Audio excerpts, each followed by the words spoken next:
I'll say this, right? I definitely think that Pierre made a mistake by putting all his eggs in one basket, right? Like he went all in on the anti-carbon tax and calling for a carbon tax election. I think that was a mistake in retrospect because like repealing the carbon tax is very easy, right? Carney did it. Like, and he did it by signing a useless piece of paper that's supposedly an order in council, but it's not because it's not supposed to be signed by the prime minister. So he just like signed a random piece of paper and pretended it was an executive order and showed it to the cameras. And then like, but that part doesn't matter, right? Because most Canadians don't know like what an order in council even is. All they see him do is sign a piece of paper, and the carbon tax is magically gone.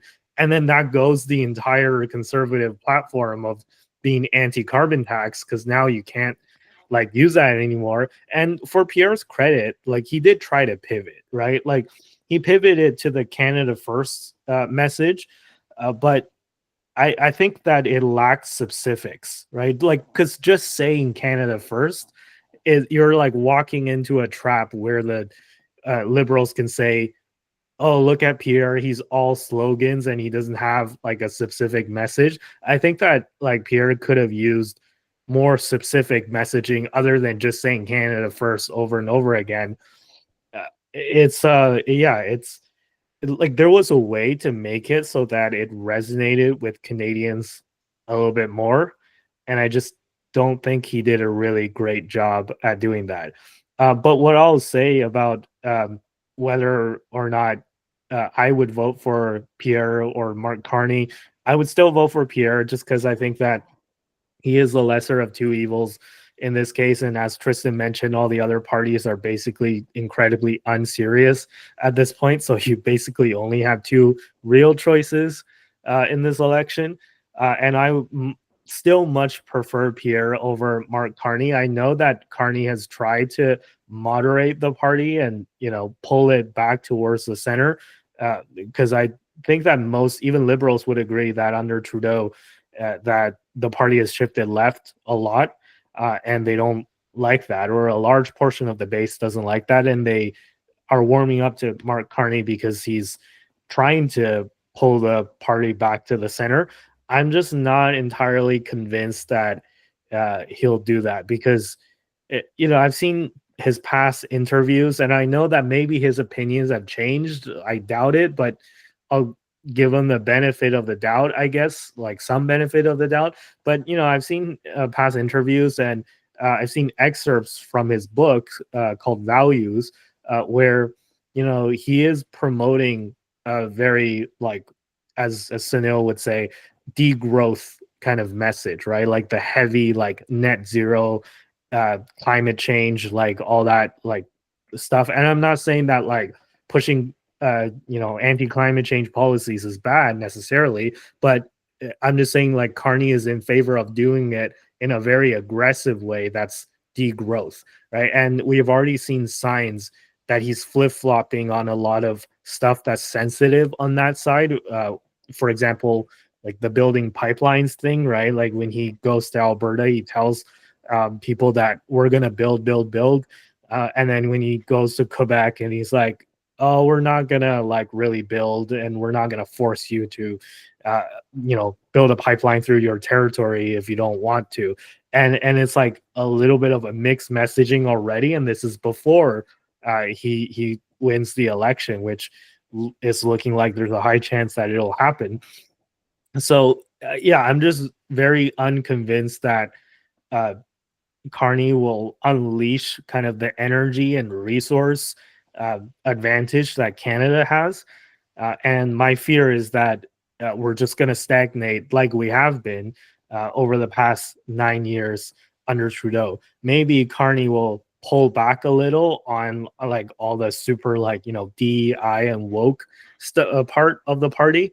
But, I know people get mad at that, and we've talked about like wokeism on this show before, but if we're really being honest, like we just like to talk shit about stuff. But in the grand scheme of things, the woke stuff, it doesn't really move the needle in terms of like anything that actually matters a lot, right? Like the state of the country and the economic part of it. And so even if Carney pulls back on the wokeism and the DEI stuff, I would like to see that. But I don't think it's really going to move the needle in a way that Canada really needs to become an economic powerhouse that we really desperately need to do, and we definitely could do it. But yeah, I just don't think he's going to really like approve resource projects or oil projects. And I still think he's going to push like the degrowth policies that we've been seeing out of Europe for the past decade, and out of Canada under Trudeau. So I'm not sure if you guys have any comments you wanted to add to that or respond to anything I just said. Yeah, I mean, I think it would be crazy to re-elect the Liberals at this point because, like, they're the same institution. They stand for the same thing. Carney very much still stands for the degrowth policies. Even his carbon tax cancellation was a lie. He's very clearly said that he would still levy some kind of charges on industry, and like basically he's replacing a carbon tax which is somewhat transparent with something that's less transparent. So for any like people who are watching who think that the carbon tax is removed, like just like read the fine details before you come to that conclusion. The carbon tax has not been removed. You are still going to pay a levy on your heating bill and your gas bill. It's just not going to show up in your bill anymore. So it's going to be completely untransparent. So like, don't fall for it is all I can really say. Other than that, I've never voted Liberal. I will never vote Liberal, and I can guarantee you, I will never vote for the Liberal Party of Canada. I think they're the most disingenuous fraudsters in the world. I'm against globalism. I'm a progressive who's against globalism, and not that I'm against trade. I'm just against that '90s version of globalism, that international center left policy, and that's what the Liberals represent. And I will never vote for them. The only candidate I have any chance of voting for is Pierre Poilievre, but he better get me a little bit more excited about his campaign because I am not excited at all, and I'm assuming he's going to lose, and it's going to be the worst comeback we've ever seen in Canadian politics for the Liberals.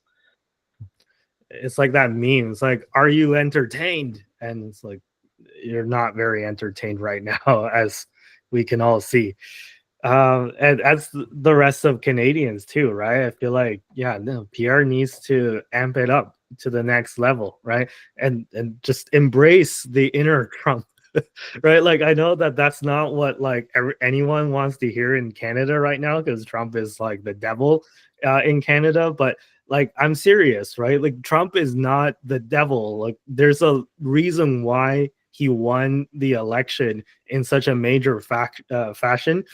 And it's just, Canadians should try and learn about, like, the his ability. At least if you don't like his personality, or if you don't like his policies themselves, fine, but the way that he presents the information, and the way that he kind of builds up hype around himself, like that's like something that's worth learning about, and worth, like, even copying to an extent. It's not everything about Trump is bad, is what I'm saying. And Doug Ford copied it successfully, and like he was called a Canadian Trump, and he just like said, "Fine, call me Canadian Trump," and he won the election.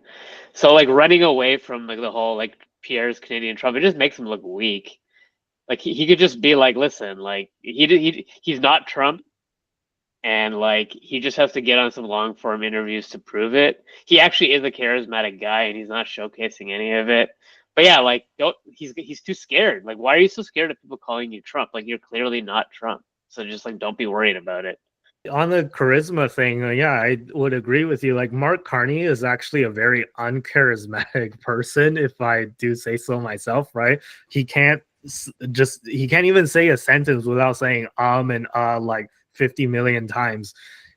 I think that Pierre is much more charismatic, but he just, again, as you said, Sunil, like, the media is not giving him kind of the time of the day to really demonstrate himself. So it's just, there's an information asymmetry here, right? I feel like if Canadians really understood these two candidates like completely, then people would overwhelmingly actually prefer Pierre.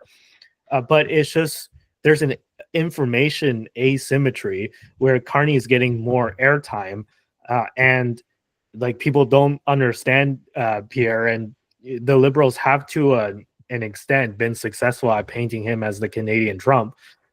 So yeah, I don't know. It's just like something needs to change to turn this around, or else the liberals are going to win. And not only are they going to win, it's looking like more and more likely that they will win a majority, which is like an insane comeback considering that they were looking at less than 100 seats just I don't know, half a year ago, right? I think that Carney is more charismatic than you're giving him credit for. I would say that he is very much the definition of like the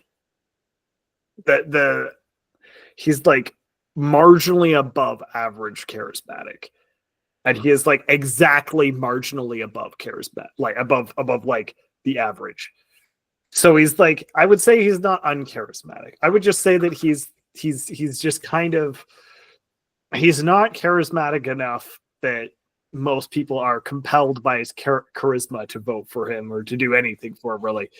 But he's not so uncharismatic that they are inherently voting against him because they're like, what is wrong with this lizard man?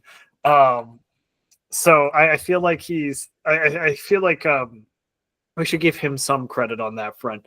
No, I was just gonna say he's like a Michael Cera, right? Like, who, funnily enough, he's Canadian too.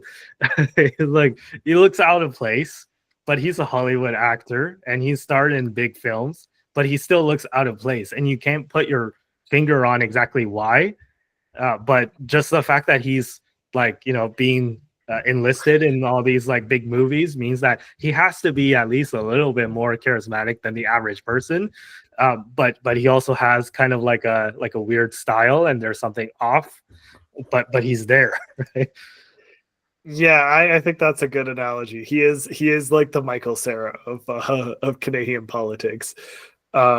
And I think Pierre Poilievre is more charismatic, but I think he's also more polarizing because I feel like he can come off as aggressive and rude a lot of the time when I don't think he's intentionally doing that. And I think that's kind of the line that he has more of trouble walking, where I would say the majority, more people are convinced by him to vote for him, but I think there's a significant minority who listen to him and are convinced to vote against him because they don't like how he's talking.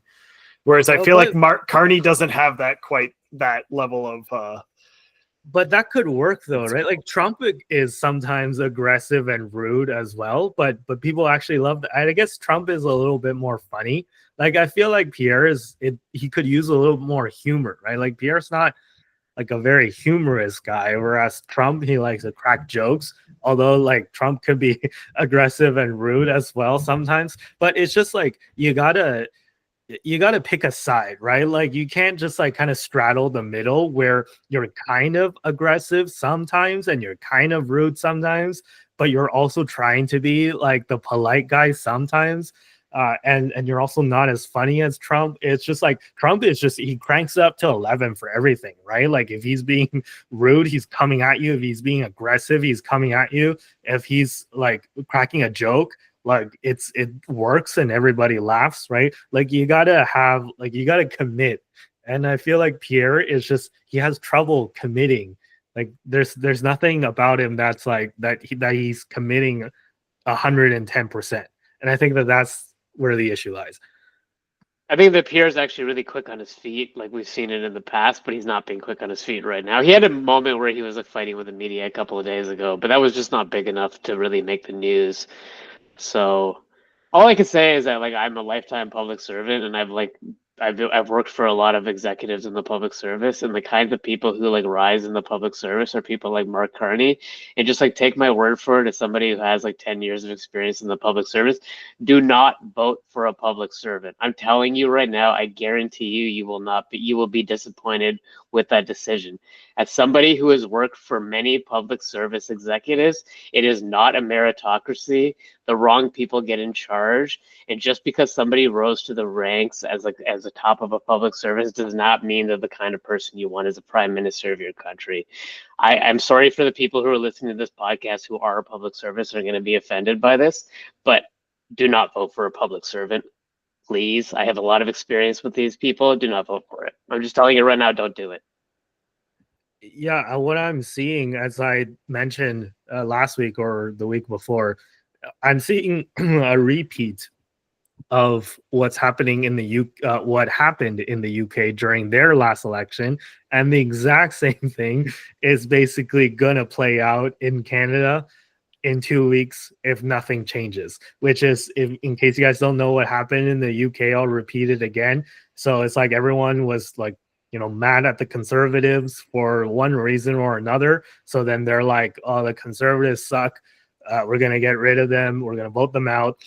And then not actually a lot of people flocked to the Labour Party, but because there was like the right got split, and there was another party called the Reform Party that rose up. But regardless of the reason, enough of the British people wanted to give the UK Labour Party a shot, right? And then enough people flocked to the Labour Party to give them one of the biggest majorities in Parliament that they've ever had in like modern history. Or I don't know how far it goes back, but it's one of the biggest majorities that the Labour Party has had in a very long time.